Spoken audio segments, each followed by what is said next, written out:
Well, hello. How are you? My name is Julie Gandy Torres, and I am a peace builder. Inner peace begets outer peace. So, how we can all find inner peace. And this is Dr. Sid. Dr. Sid, can you introduce yourself? Sure. Hi, everyone. I'm Dr. Sidney Cohen, and you can just call me Dr. Sid. I'm a psychologist in private practice in Cherry Hill, New Jersey. I have been in practice a little over 4 decades. And in addition to psychotherapy work, I also have a coaching practice. And I'm very glad to be here and sharing this with you, Julie. Yeah, I'm so excited that we're doing this. And this is going to be one of many mini webinars that we're doing just to kind of give people some ideas and some strategies on different topics that are prevalent today. So what we're going to talk about today is gaslighting. So Dr. Sid, what exactly is gaslighting? We hear it all over the place, and I think I know what it is, but I'm not too sure. Well, let me preface this, Julie.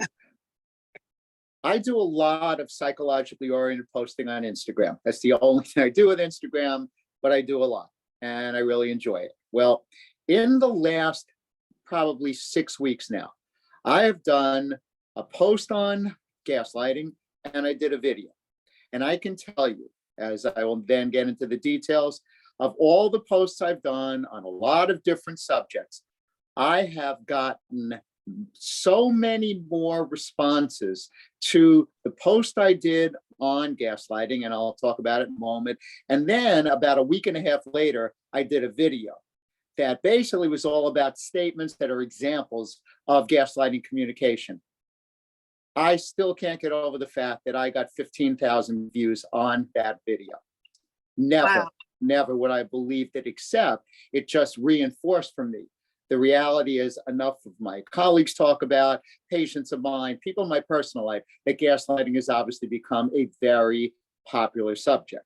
So that said, what I'm going to do is I'm going to sort of indulge myself here and quote myself from the post that really, just kind of gets to it as to what gaslighting is really about.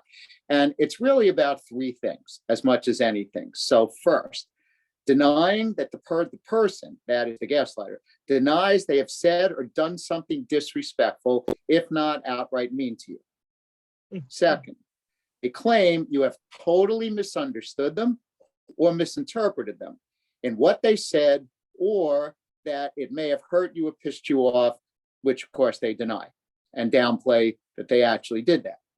Third, they attempt to basically get you to see how you wronged them. Putting all that together, I go right to the issue of accountability. People who have a pattern, and I almost forgot, I want to be sure to emphasize, the key really to define somebody as really gaslighting is that it's a pattern. It's not limited, very infrequent, isolated incidents. That can happen to anyone. We're all human. We all can slip at times, of course. I'm talking about a pattern of doing this. And that pattern of doing this is basically what separates a real gaslighter from somebody who isn't necessarily. So if you see it and experience it as a pattern, it's a pattern. You were gonna say something. So really, I mean, I because I can sometimes, I'm like going back and checking myself, like, oh my gosh, did I say that? I've said things like that, right? But so what you're saying is it's the intentionality behind the words. It's the pattern that makes one a gaslighter or somebody that has said something to that effect. Because it's, to me, it sounds like a form of manipulation, but in a very negative way, where so I'm thinking back to some of the experiences that I've had where it's been like, I can kind of think of my first husband as that, he's kind of that. Maybe that's why we weren't married. We're not married anymore, but so Is that, so it's the intentionality. Would that also be a way to describe someone as a gaslighter? The word intentionality is kind of an interesting word here, because right back to the issue of accountability. If Right. somebody has a pattern of gaslighting, as I'm sure you can imagine, Julie, they're going to deny till doomsday that they're intending to do that, because that goes hand in hand and part of the pattern of gaslighting with them denying that they do it. They deny that there is accountability that is warranted on their part. And what goes wrong in a relationship, whatever it is that is going wrong or creating tension or turmoil, as far as somebody who has the pattern of gaslighting is concerned, it is all about you. It is not at all about them. So again, it goes Right. back to the word pattern, and that accountability is the key. So they don't necessarily intend to not be taking accountability, but that's what they do over and over. Okay.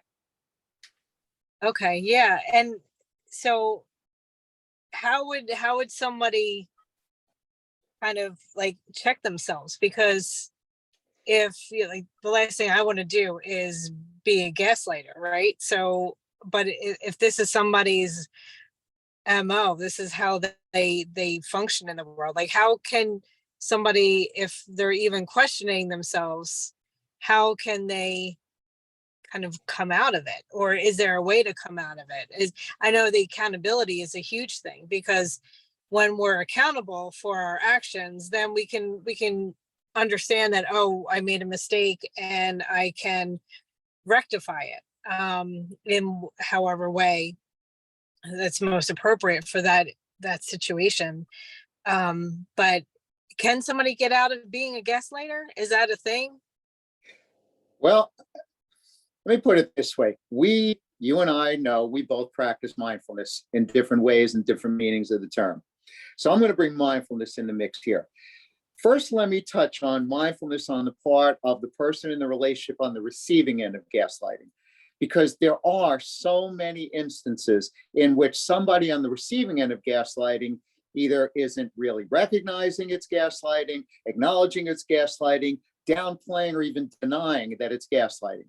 So before even getting to the mindfulness part on the part of a gaslighter, let me, if I can, just give a couple of examples of what gaslighting statements are, because it can mean different things to different people. So just as a few examples, some of these may sound obvious, but I'll just reel a few off. Statements like, communications like, that never happened. You're crazy and other people think so too. You never make any sense. You are too sensitive. You know, I'm just joking. Do you really think I made that up? You know I would never hurt you. You never agree with me, etc., etc. You know, no, there's another one that I remember Reverend Manish saying when we were talking about a course that we are developing together, that the statement, "Oh, I'm sorry you feel that way." It, you know, that he's called it the spiritual FU. Like, you know, you know, what I said shouldn't have affected you.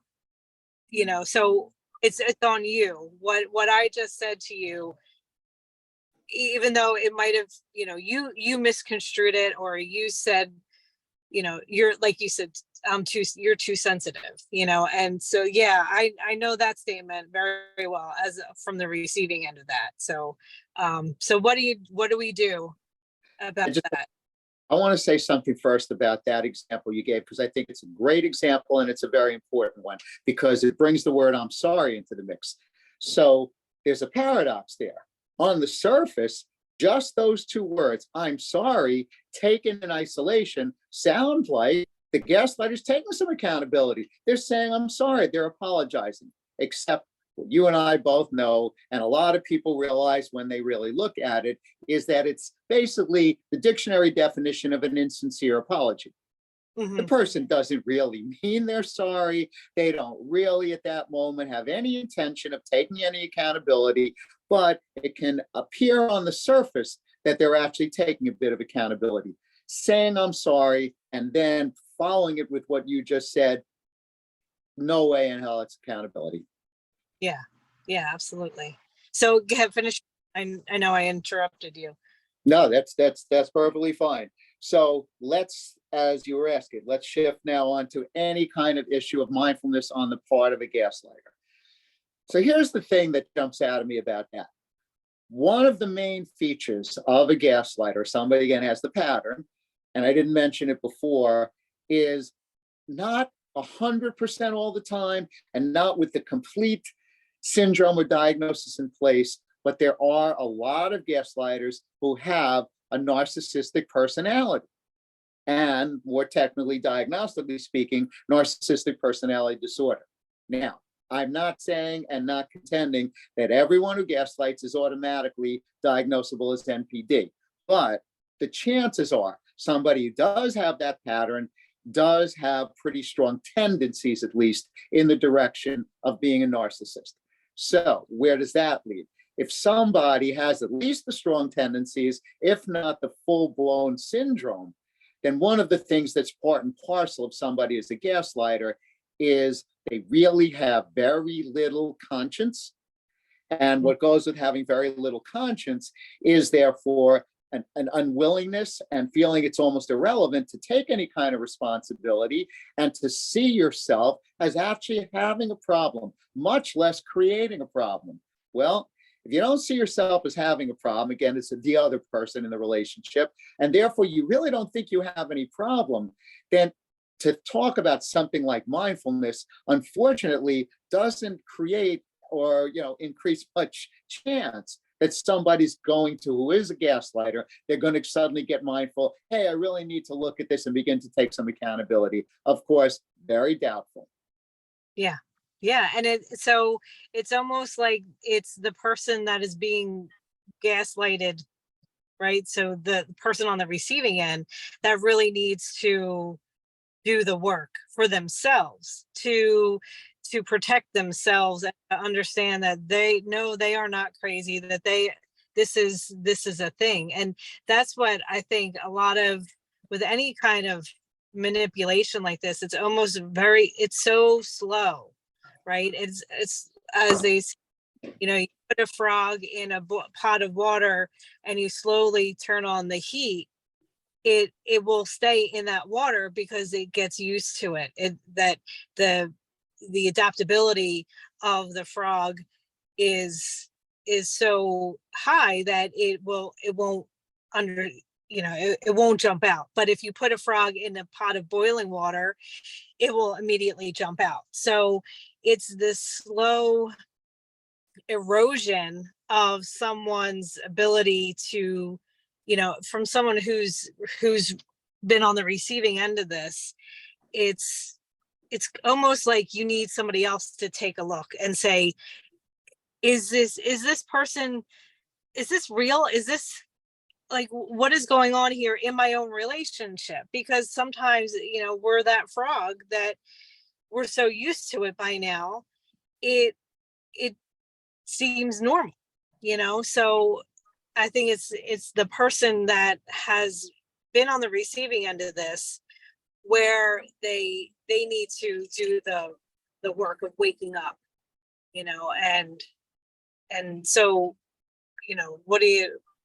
what would you say for people on the receiving end of this kind of relationship?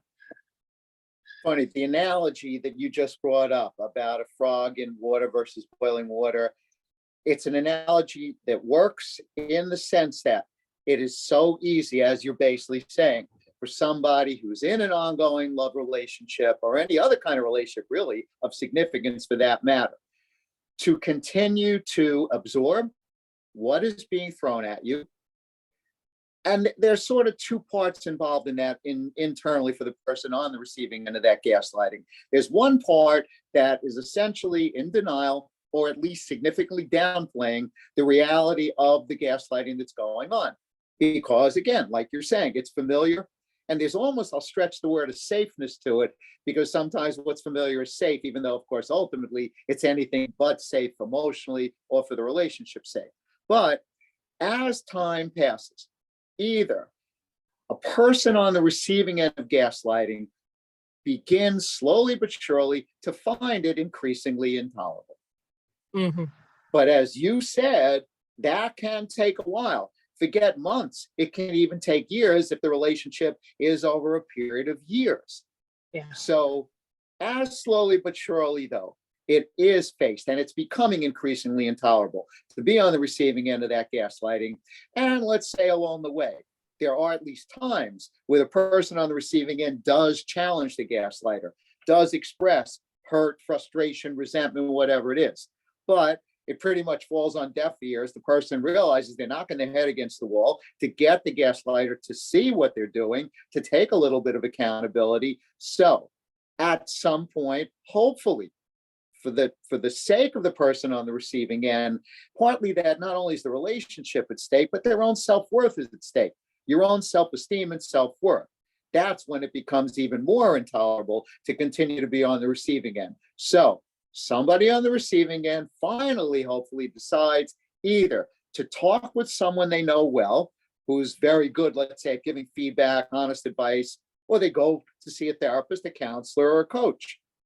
Mhm. Because at the point it's become so intolerable, it can really take a third party, someone who's very intuitive or professionally, of course, trained, who really then can confront you, really confront or challenge you to face how disrespected you're being, how much it's a pattern, how much you're knocking your head against the wall, and how much you have to stop wishing and hoping and waiting for the gaslighter to change. It is, like you said, it's up to you to work on you making the changes that need to be made, such as giving it minimum serious thought about staying in the relationship and a maximum getting an exit strategy in place. Yeah, absolutely. I think that is so key, because it does take some that third party to clear the lens, to say, hey, you've been looking through a really um dirty mirror, and you are not this person. This other person has put so much on you, so many different layers of like, has almost disconnected the person from their true self, and it takes a while to get back to, like, okay, what color, because when, my first marriage, I didn't even, I realized that I surrounded myself within his life. Like, I dove so far into his life that I didn't know what my own favorite color was. Right. And it was because, I knew what his favorite color was, but yet I didn't know what my favorite color was. And because somebody asked me, I'm like, I have no idea. Like, how do I relate to this question? Because it's about me.